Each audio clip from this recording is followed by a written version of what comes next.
протяжении долгих тысячелетий человечество пытается осознать тайну своей истории. Найденные в разных уголках мира артефакты свидетельствуют о появлении жизни на Земле сотни миллионов и даже миллиарды лет назад. Кроме того, существуют неопровержимые доказательства того, что в глубокой древности на Земле жили более высокоразвитые, чем наша, цивилизации, владевшие фантастическим уровнем технологий. Об этом свидетельствуют древние мегалитические сооружения, величественные пирамиды в разных концах света, особого рода обсерватории, затерянные в джунглях города, а также найденный на Урале загадочный город Аркаим, высокотехнологичный источник знаний об устройстве мира, в конструкции которого зашифрована информация о смене астрономических циклов, охватывающих целые тысячелетия. Все это говорит о том, что давно пора менять стереотипы мышления, согласно которым современный человек считал себя цивилизованным и интеллектуально развитым, а древних людей отсталыми и дикими. На самом деле нам, с нашими сегодняшними технологиями, еще очень далеко до того уровня знаний, которыми владели представители предшествовавших нашей пятой арийской расе рас лемурийцев, атлантов и гипербореев. Кроме того, современными исследователями уже сделан вывод о том, что мы не единственные жители на планете Земля, что существуют параллельные миры, а под землей с глубокой древности и до наших дней живут иные загадочные цивилизации.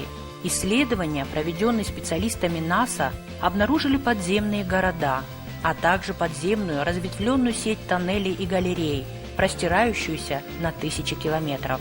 Тоннели не просто пробиты, а как будто выжжены в подземных скальных породах, и их стенки представляют собой застывший расплав горных пород. Как считают исследователи, по этим подземным коммуникациям носятся летающие тарелки из одного конца света в другой. Сегодня, в начале 21 века, мало кто отважится открыто отрицать существование иных измерений, с которыми все чаще контактирует нынешняя цивилизация, поскольку Вселенная представляет собой единое мироздание, где возможно гармоничное сосуществование параллельных и взаимопроникающих миров. Земляне отнюдь не одиноки во Вселенной.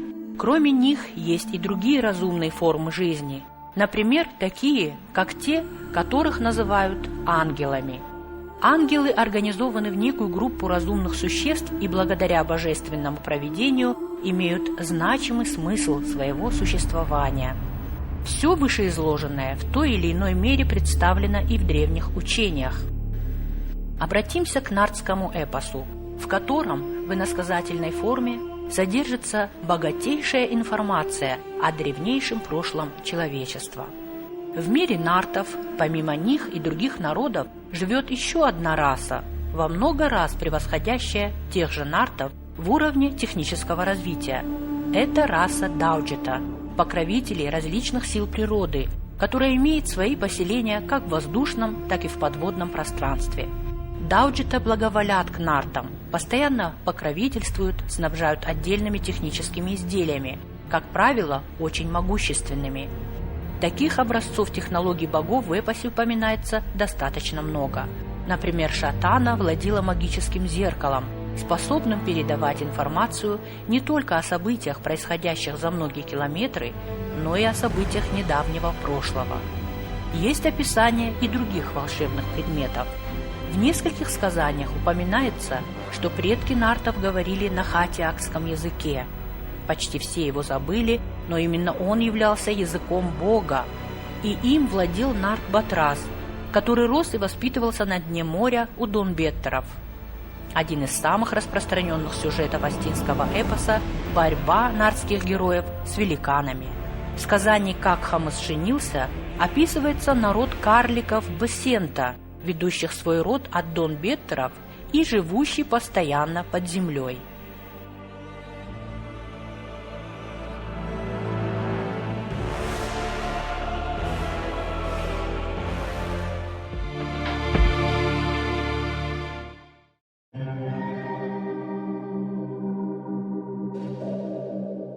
Эти сведения перекликаются с данными современных исследователей далекого прошлого человечества. Вот что пишет историк и геолог Александр Калтыпин.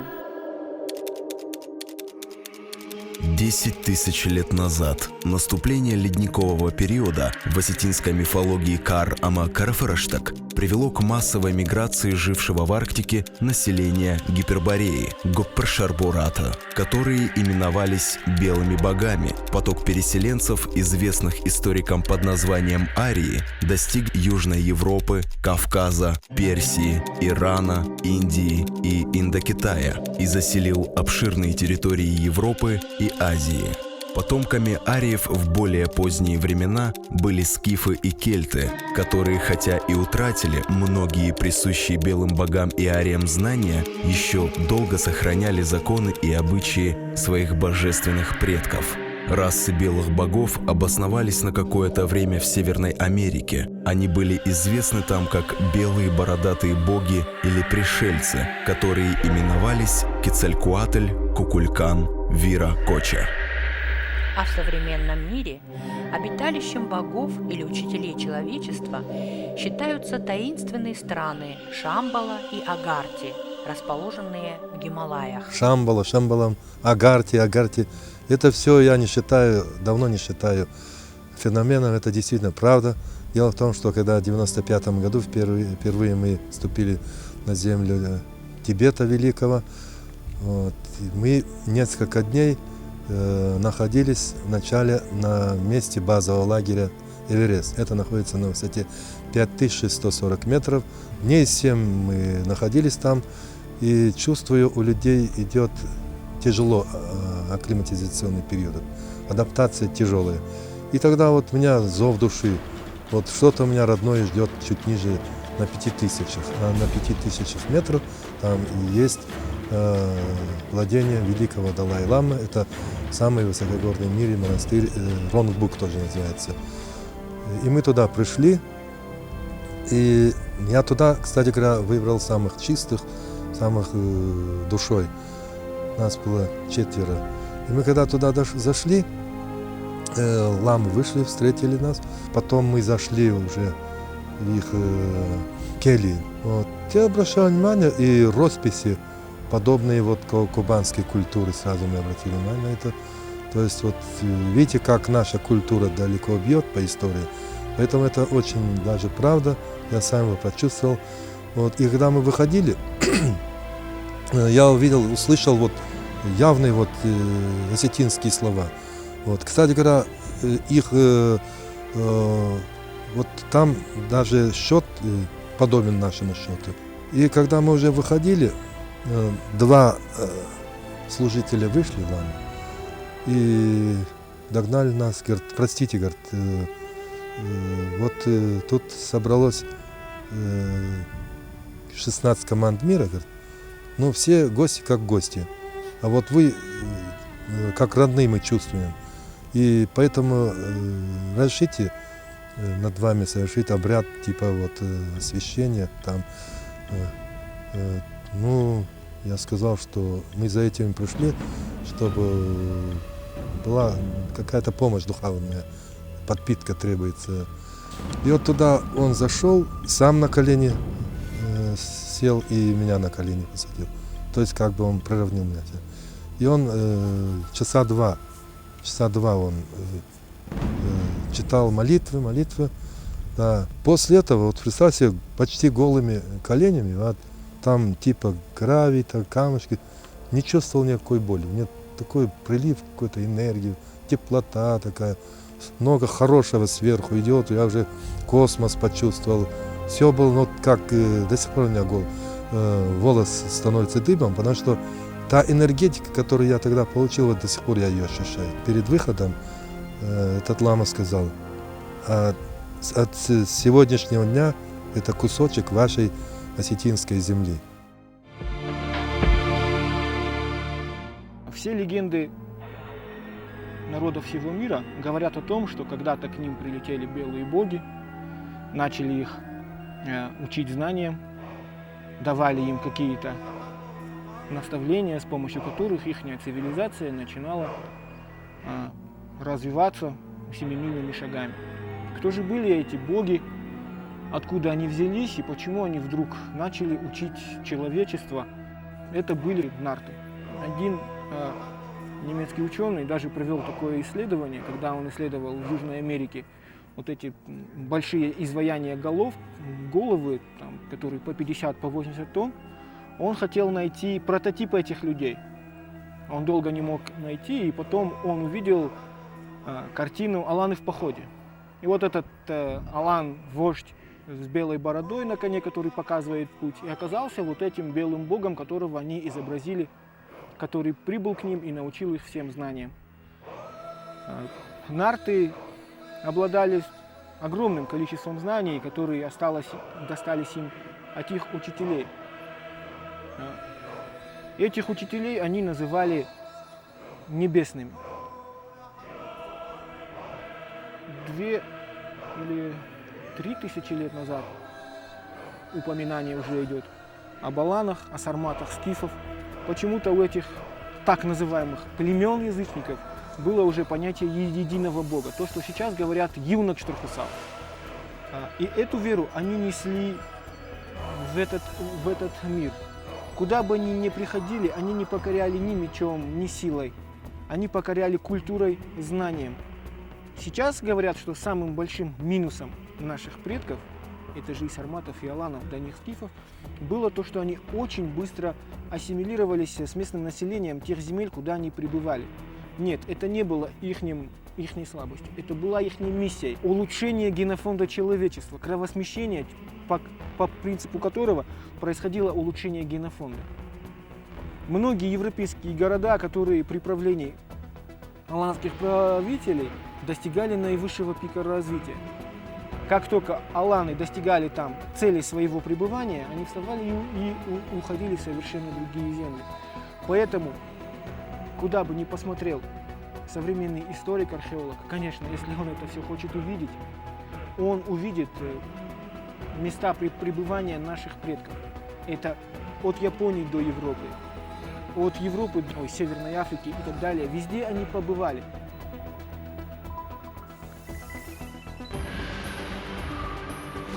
Вероятно, представители древнейшей расы атлантов, нарты, асы, скифы, сарматы и так далее преследовали единственную цель – подтянуть народы мира до своего духовно-социального уровня. Они были посвящены в древние космические знания, говорящие о необходимости эволюционного развития человечества, о том, что встреча Бога с человеком происходит не в храмах различных религий, а в самой глубине человеческого существа, в духе, о том, что чем выше культура людей, тем возвышеннее понятие их о том высшем начале, которое принято называть Богом.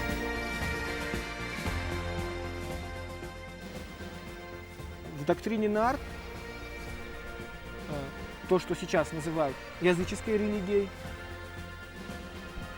нашего народа, то, что называют поклонением камням и так далее, это не религия, это было учение, в древности ее называли доктриной Наарт, а ее носители назывались нартами.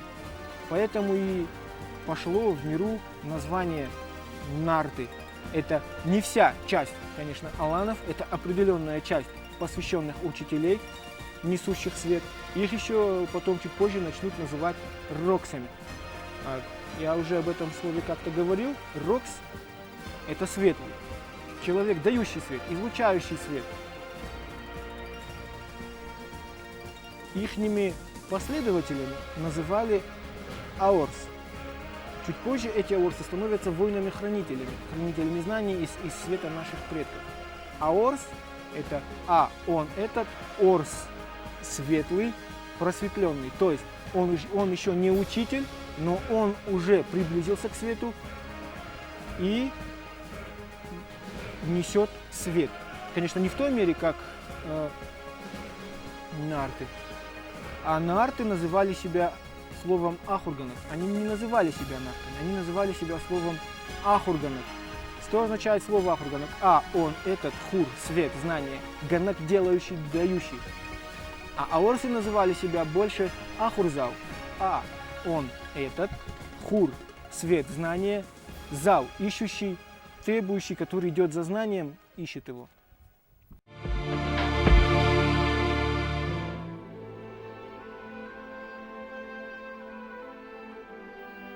Нарты, асы, иры, скифы знали, что существует единый и неделимый Бог, который был, есть и будет. Он – мы в нем. Именно Он правит миром, вершит судьбами галактик, планет и людей. Его познать невозможно. Все сотворено Богом. Это знание и лежало в основе проповедуемой нартами-асами идеологии единобожия. Кроме того, социальная структура общества нартов-асов базировалась также на космических законах. Каждый человек общества свободен в использовании своих способностей. Отсутствует власть одних членов общины над другими. Все соблюдают принятые обществом нормы поведения и правила Ахдау в своих взаимоотношениях. Нарушение этих норм и правил считалось безнравственностью, невоспитанностью и осуждалось обществом как анахдау-зинат. Таким образом, в устанавливаемых жрецами нормах и правилах, называемых Ахдау Ама Авшарм, порядок и скромность, были растворены знания предков осетин. Никакие ритуалы не могли начинаться без обращения к Богу. У каждого рода и даже села были свои ангелы-хранители, святые, зуары, которым в определенное время и в определенном месте совершались жертвоприношения. Ир, ас, аланы, осетины не строили для себя церквей и иных подобных сооружений. Аланы, церкви и монастыри строили для других народов с целью приобщения их к религии единобожия. Поэтому сегодня, в условиях информационного многообразия, настало время преодоления религиозных антагонизмов, обеспечения религиозной глобализации на базе древней религии древних ариев, зашифрованной как в нартском эпосе, так и в традициях и в организации общественной жизни, исповедовавшейся осетинами и аланами с самых древнейших времен. Для реализации этой идеи необходимо желание каждого неравнодушного, ищущего, мыслящего осетина изучить великое наследие своего народа.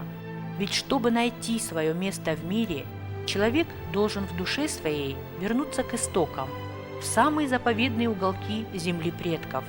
Только там он сможет обрести путь к эволюции духа. В древние времена космические знания давались лишь самым чистым, высокодуховным людям, жрецам, посвященным. Сегодня божественные древние знания открыты для всех, кто хочет расширить свое сознание и способен вместить учение ариев в свое сердце. Герои нашего фильма – одни из них. Всех их объединяет глубокое сознание величия корней осетинского народа и желание служить своей древней земле.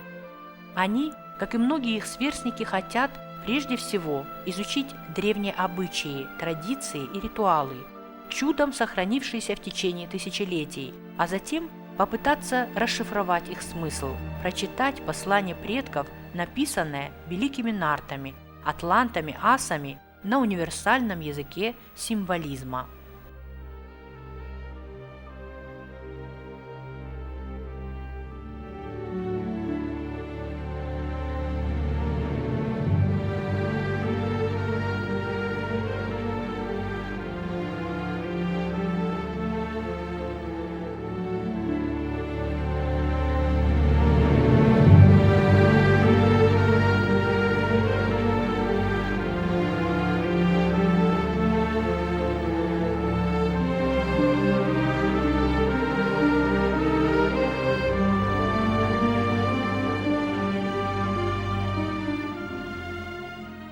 Осознание не придет вот сразу. Вот. Нет такого человека, который вот был сегодня простой человек, живет, а завтра проснулся уже осознанный. Не знаю, таких, наверное, не было. Или просто про них забыли. Поэтому осознанность приходит через обучение. Как я уже говорил, ахурзал. Или, как сейчас это на современный язык переводится, это ученик. То есть мы все ученики. Все мы стремимся к знанию, как к осознанию. У нас есть определенный свод законов, который также назывался фаче-на-фаче. Еще несколько лет назад, когда кто-то запрещал что-то, вот зертой, уйнафаче, не говорили «нембалы» или «нельзя этого делать», нет, говорили уйнафаче. Значит, через этот нафаче переступить нельзя было даже через страх смерти. Все, нафаче. Стоит стена, дальше идти нет, все. А было понятие фаче. А вот за это фаче наши предки отдавали жизнь. У них было осознание этого фаче. Почему у наших предков не сохранилось никаких письменных доказательств доктрины Наарт, Ахдау, фаче на фаче? Потому что письменность как таковая, она не определяет цивилизацию. Один из ученых сказал, как только появилась письменность, цивилизация приходит в упадок. Значит, образ мышления и передаваемой информации, он становится настолько примитивным, что мозг его просто не хочет воспринимать. Наши посвященные, наши учителя, они все передавали на языке символики, хат Яковжак, или передавали устно от отца к сыну. Символика – это то, на что наши ученые должны обратить именно свой взор, скорее всего, будет правильнее сказать, свой взор обратить на эту символику, потому что она пропитана этим знанием. Именно с символики начнется, на мой взгляд, путь к осознанию. Обыденность. На столе лежат 3 пирога. Старший произносит молитву. Никто не задумывается. Или задумываются единицы. Почему именно 3 пирога? Почему именно в таком положении? Почему именно старший? Что же это такое, эти 3 пирога? И на что бы вот надо было обратить внимание? Круг когда-либо на планете Земля, во всех мифологиях всех народов означает вечность. Точка в середине – это начало или толчок к чему-то новому, к новой жизни, к новой галактике, к новому миру. Начало. Но возникает вопрос, а почему 3 круга? Они же находятся тоже в круге. Эманация единого Бога. Единый Бог. На всем протяжении истории нашего народа, с самых древних по сей день, нас сопровождает эманация единого Бога. Что сразу говорит о том, что мы никогда не были и не будем язычником. Мы обращаемся. Еунах Штрахусау Амбал Каманней. 3 круга. Высший мир, средний мир и нижний мир означал именно создание всего сущего или самого Создателя. Вот. В определенных случаях пекли треугольные пироги, треугольник. Треугольник во всех мифологиях мира всегда означал разум, не простой разум, высший разум. 3 треугольника, его эманация – единый Бог. По-другому про это говорить нафаче, буквально нельзя. 100% нафаче – это единый Бог. Вот. Также пеклись такие продолговатые пироги.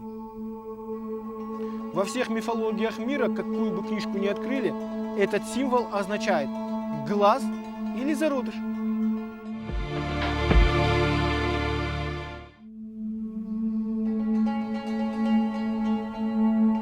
Великий энциклопедист Мэнли Холл писал: «Далеко смотрели посвященные древности.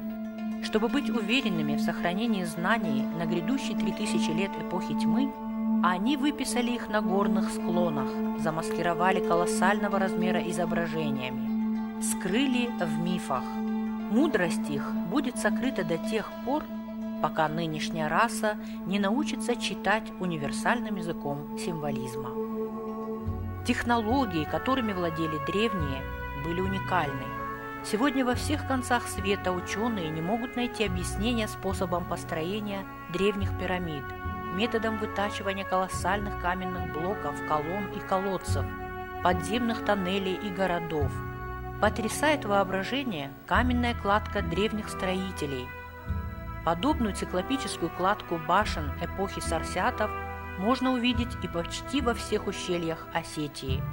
Остается тайной и метод обработки камней, и оставленные на них петроглифы на стене древнего Ганаха в Трусовском ущелье. И еще Много-много посланий предков, записанных ими для нас, ждут своего часа в покинутых селах и ущельях.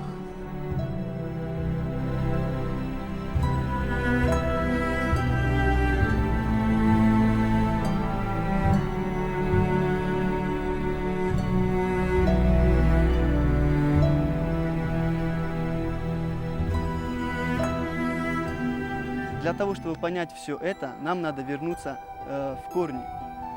Нам надо понять историю, чтобы вернуться к своим истокам. И для того, чтобы вернуть тот Ахдау, который у нас был с древних времен. И тогда каждый человек индивидуально поймет, что означает его истинная арийская вера.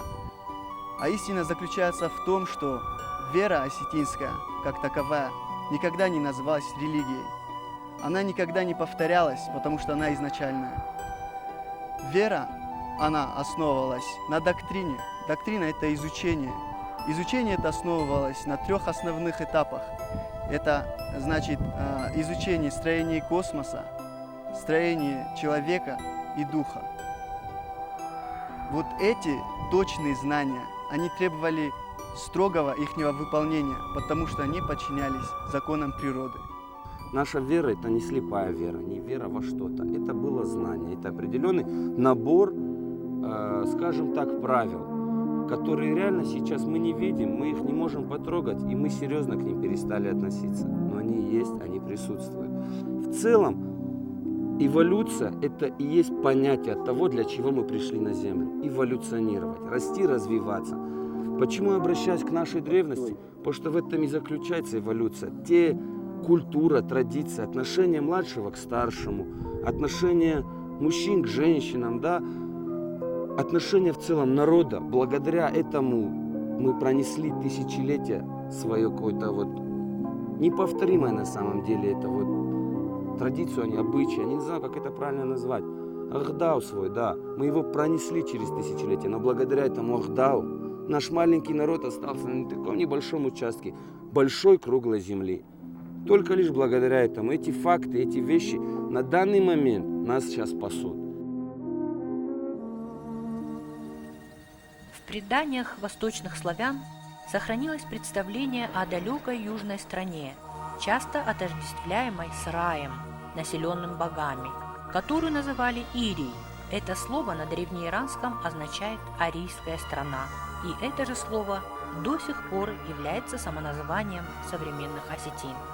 Наверное, по воле высших сил до срока, до наступления сужденного времени, история Осетии должна была быть покрыта тайной и пребывать в забвении, иначе наследникам скифов и алан, и еще раньше нартов, атлантов, гиперборейцев просто не дали бы выжить физически в эпоху мрака и тьмы.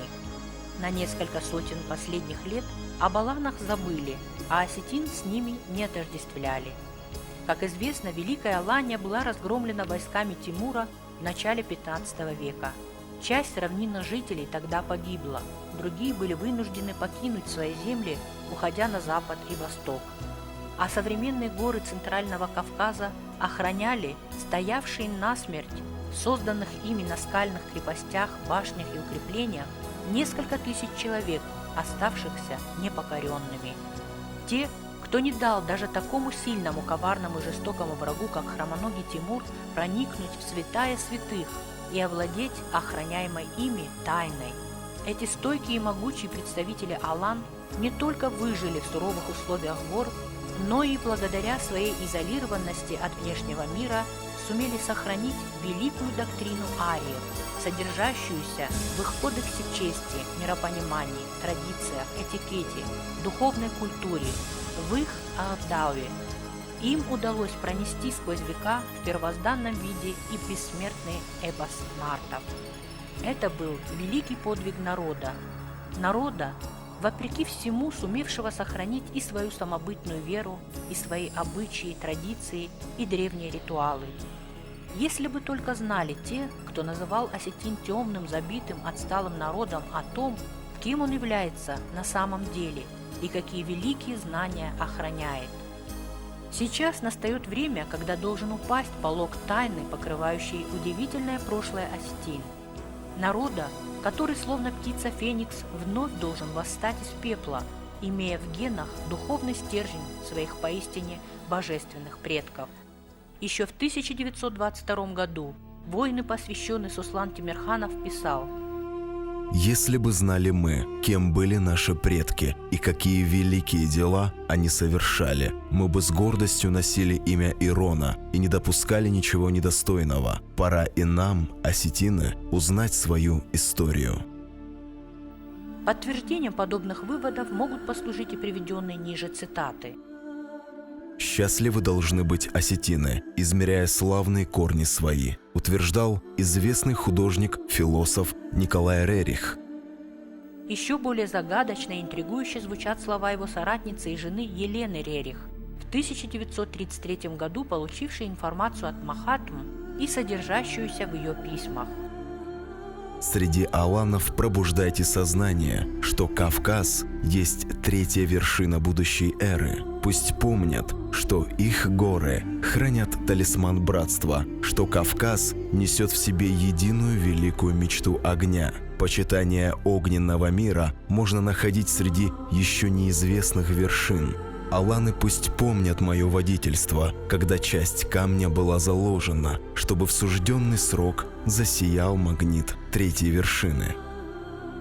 Приведем и слова францисканского монаха Ранью Неро, который еще в XIV веке предрекал: «Религия огня и солнца в 21 веке познает победное шествие». А вот пророчество знаменитого средневекового врача и алхимика Парацельса, жившего в XV веке.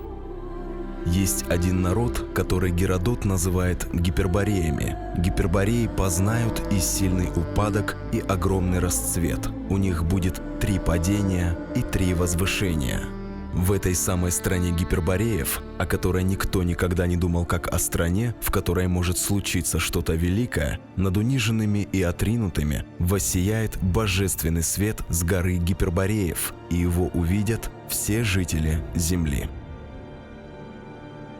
О мифическом народе древности гипербореях, как их называли греки, сегодня пишут очень много. В Заполярье, на Кольский полуостров, где до смещения полюсов Земли около 10 тысяч лет назад предположительно находилась Гиперборея, ежегодно отправляются научные экспедиции, публикуются многочисленные монографии. Российские ученые с воодушевлением доказывают, что это прародина русичей. В своей потрясающей книге «Три слезы Бога» наш соотечественник Слава Джанайте, занимающийся исследованием исторического и культурного наследия осетин, доказывает, что гипербореи – это нарты Гуппаршар Бората, народ, близкий к богам и любимый ими. В тайной доктрине Блаватской есть доказательства того, что нарты, титаны, люди третьей коренной расы, обитали в Арктагее, следовательно, нартский эпос зародился в Гиперборее. Блаватская приводит слова Аполлодора из мифологии Кинга: «Золотые яблоки находились в Гиперборейской Атлантиде». И далее: «Они сеяли утром, жали в полдень и собирали плоды вечером». На севере, как известно, год разделен на 6 месяцев дня и 6 месяцев ночи. В нартском эпосе также сеяли утром, вечером собирали урожай, а в знаменитом Нартовском саду росла одна чудесная яблоня. Раскрывающиеся одни за другими тайны свидетельствуют о том, что именно осетинам суждено было сохранить древнее, некогда мировое учение, бытовавшее в индоевропейском обществе. В культуре и языке нашего народа сохранились важнейшие характеристики арийских племен и все общеиндоевропейские святыни, а история всего человечества, зашифрованная в мифах нартского эпоса, представляет наиболее достоверный источник из всех известных, ибо тексты были записаны в умах масс людей и прошли тысячи поколений. Фольклор творился в среде участников событий, а их цензура нетерпима ко лжи, которую вполне терпят письменные тексты авторов, всегда зависимых от обстоятельств.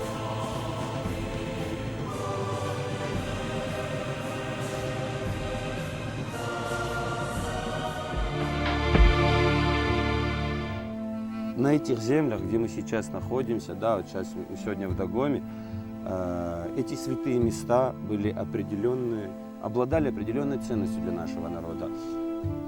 эти места были охраняемые всегда. То есть они защищались от сквернословия, от неуважения, непочета. Почему? Потому что на этих местах, на самом деле, более высокие, чтобы меня правильно поняли, наверное, более высокая связь с высшим нашим Богом, Юнок-Штархусауна. Отсюда легче обращаться, и действительно он может услышать. Я считаю, это энергетические каналы Земли, назовем их так. Это те места, которые можно обращаться к высшему Богу, который ты будешь однозначно услышан, если все правильно будешь делать. Эта Земля ведь сама, она живая. Это у нас с нашего нардского эпоса это известно, когда и обращались к ней, просили, и 7 этих уровней поднебесья и подземных. Это можно все долго рассказывать, не будем, я же говорю, трудные словосочетания употреблять. Просто надо относиться вот к Земле, на самом деле, как к живому организму. Вот этот живой организм имеет, как мы свои сотовые телефоны, он также может, грубо говоря, иметь свои радиоволны какие-то, через которые общаются. Эти волны мы называем каналами энергетическими. Эти святые места, не мы их пришли и назвали их святыми местами, не наши отцы, даже не деды наши. До них давным-давно, на протяжении тысячелетий, они оставались такими. Если нанести на карту Осетии все святые места, в которых издревле молились осетины и их далекие предки, то она вся будет сиять светом божественного огня. Постоянное пребывание осетин в столь сакральной зоне способствовало росту их духовности. И сегодня близость святых мест призывает нас к более ответственному отношению к своему эволюционному росту. Ведь все дается Богом для совершенствования души, для работы над собой и приобретения конкретных качеств характера. И если человек тратит драгоценнейшее время земной жизни на развлечения, наслаждения и утехи, то это значит, что он прогуливает уроки земной школы. И за это Небесный Учитель посылает ему наказание, посылает ему болезнь души или тела, чтобы человек остановился, задумался и больше не прогуливал школьные уроки. Достойно пройдя школьный земной курс, человек, согласно законам эволюции, отправляется на более высокие уровни для дальнейшего развития. И, возможно, именно это является объяснением современной малочисленности осетинского народа. Выполнив свою миссию и получив опыт земного воплощения, наши легендарные предки навсегда уходили с земного плана в более высокие сферы, сохраняя связь со своими потомками через свой бессмертный фарн. Возрождение нашего народа, возрождение Ахдау, возрождение нашей доктрины возложено теперь на каждом из нас. Каждый из вас должен обратить на это свой взор, открыть к этому свои сердца, и только в этом случае придет осознание. Многие говорят: я больше всего в жизни хочу, чтобы услышать эти знания и так далее. И тут возникает вопрос: а что ты сделал для того, чтобы услышать эти знания?